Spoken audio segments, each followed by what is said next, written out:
పర్వాలేదు, వినకపోయినా పర్వాలేదు, నేను చెప్పడం మాత్రం మా బాధ్యత.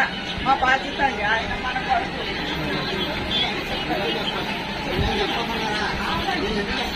చెప్పమన్నారు.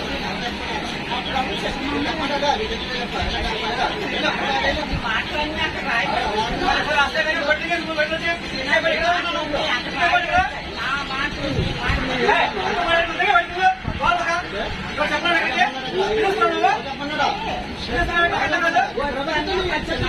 వద్దు అన్నావు కదా.